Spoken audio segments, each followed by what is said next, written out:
Magandang araw mga katambayan, narito ang pinakabagong balita ngayong araw ng Martes, September 9, 2025. Muling nagpatuloy ang pagdinig ng House Infrastructure Committee tungkol sa umano'y anomalya sa mga flood control project sa iba't ibang panig ng bansa. Mainit ang talakayan dahil tinutukan ng komite ang kontrata at papeles ng mga kumpanyang konektado sa mag-asawang Sara at Pacifico Curly Discaya na dati nang lumutang ang pangalan sa Senado.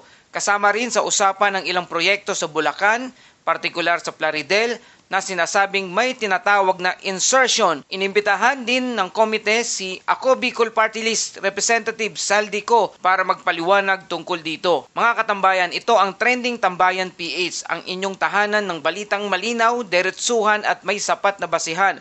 Kung bago ka rito, huwag kalimutang mag-subscribe at i-click ang bell icon para lagi kang updated sa mga isyong mahalaga sa bayan. Sa hearing ngayong araw, pinagtuunan ng pansin ang records at dokumento ng mga kontratang may kinalaman sa flood control. Sinusuri ng mga miyembro ng komite ang mga notice to proceed, billing statements at progress reports para malaman kung tumutugma ang mga papeles sa mga proyektong sinasabing hindi natapos o kaya hindi naman talaga nilagay sa field. Dumalo rin si Pasig City Mayor Vico Soto na kilala sa kanyang panawagan para sa maayos na flood management at transparency. Ang kanyang presensya ay naging simbolo ng panawagan ng mga LGU para sa malinaw na sagot at accountability.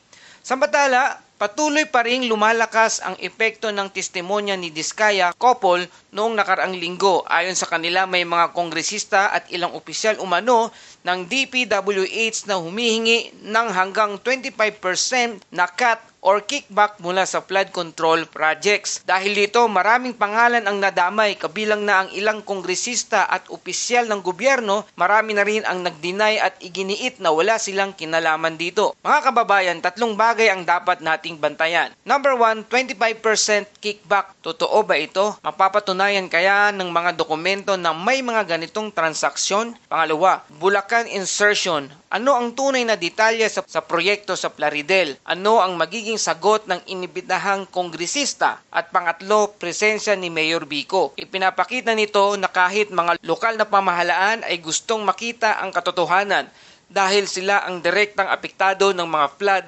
projects. Mga kababayan, mahalaga ang investigasyong ito. Hindi lang para malaman kung may anomalya, kundi para rin makita kung paano gumagana ang ating sistema. Kung totoo ang aligasyon ng kickback, malaking problema ito dahil pera ng taong bayan ang nakataya. Ang mga papeles tulad billing at progress report ay magsisilbing matibay na ebidensya. Hindi sapat ang salita lang, dapat may tugma sa dokumento at aktwal na proyekto. Para sa publiko, ito ay test kung mapanunumbalik pa ba ang tiwala sa mga flood control programs na napakahalaga sa bansa natin na madalas tamaan ng bagyo at baha. Ang mga proyektong nakalista sa mga government website ay pondo pa lamang. Hindi ito automatikong patunay na tapos na o gumagana ang proyekto. Lahat ng personalidad na pinangalanan ay pinaghihinalaan pa lang. Wala pang pinal na desisyon ang korte o COA report. Huwag agad maghusga, hintayin natin ang resulta ng investigasyon at ang pagpapakita ng mga opisyal na dokumento. Mga kababayan, during the meeting or hearing, lalong nagpainit ang usapin ng lumutang ang larawan ng bundle ng pera sa mesa mismo. Red flag ng isang dating inhinyero na DPWH na nagulat sa hearing. Nadawit din sa usapin sina Senador Jinggoy Estrada at Senador Joel Villanueva na sinasabing tumanggap ng 30% cut mula sa pondong proyekto. Sa aktual na hearing, ipinakita ng dating DPWH Assistant Engineer Bryce Hernandez ang larawan ng stock ng 1,000 bills na nakalatag sa mesa ng opisina ng DPWH. Sinasabing tambayan kung saan inihanda ang pera para ipamahagi sa mga involved. Ngunit ang paliwanag ayon sa reported follow-up, ang pera daw ay para sa mga kinukommute na contractors borrowing license at hindi umano para sa mga projects proponent. Sinabi rin ni Bryce Hernandez na sina Senator Jinggoy Estrada at Senator Joel Villanueva ay tumanggap umano ng 30% cut mula sa mga flood controls contracts. Ang sinasabi ni Senator Estrada, hinarap niya ang nag-akusa at binanggit na pwede daw silang sumailalim sa lie detector test para patunayan ang katotohanan. Mga kababayan, paper trails versus money trail. Mainam na ang dokumento ay sinusuri pero ang picture ng cash bundle ang shocks value. Kailangan i-verify kung ito'y tunay at may koneksyon sa proyekto o license business. Lang ba talaga ang pinaghuhugutan nito? Ang high-profile names with senators reportedly involved lalong lumilitaw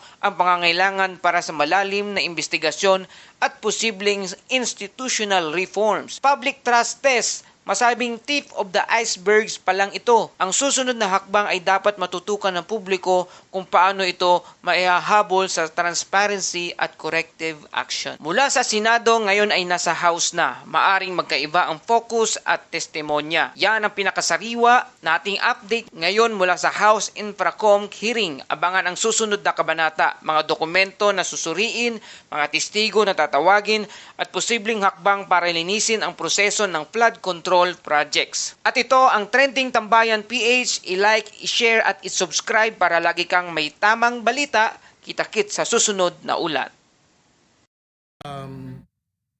Get a statement from him, particularly relating to the Discayas, because he had made a statement last night on the matter relating to half-truths. No? So, Mayor Vico, do you have a statement or are you ready to answer questions?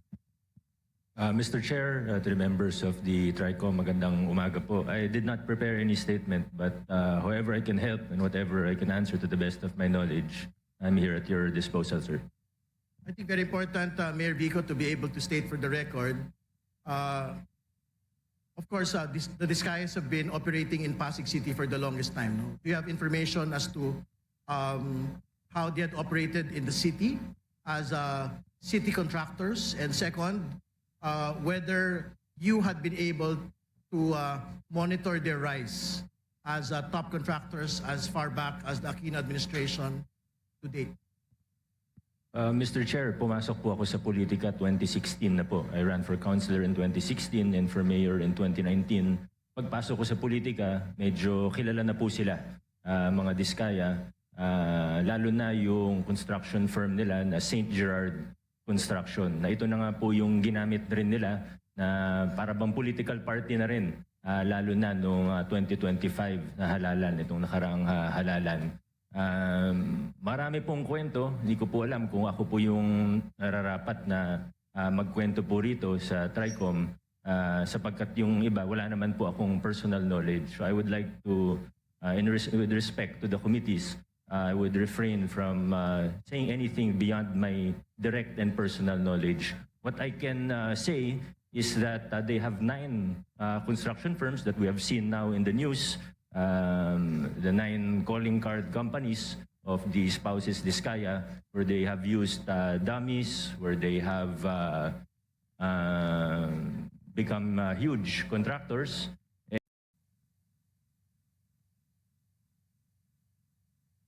Sabi ni Senator Marcoleta kahapon, ligtas ka na. Hindi po ito totoo. Si Senator Jinggoy Ejercito Estrada, Senator Joel Villanueva, Yusek Robert Bernardo, at D. Alcantara. Si Senator Jinggoy po ay nagbaba ng 355 million ngayong 2025 sa mga ilang projects sa Bulacan.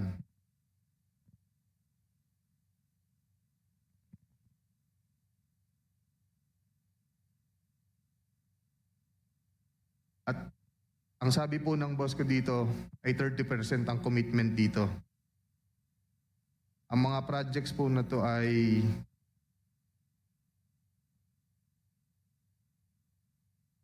construction of flood mitigating structure with pumping station and floodgate phase 3 sa Hagonoy, Bulacan. Flood control mitigating structure with pumping station and floodgate sa Malolos, Bulacan. Hindi ko na po babasahin lahat to. Isasama ko po to sa aking written statement. No, mahalaga pong basahin yung buong listahan ng mga proyekto. These are the line items that everyone has been talking about. So I think the nation deserves to know which particular line items that are in the GAA that are being implemented for these particular personalities.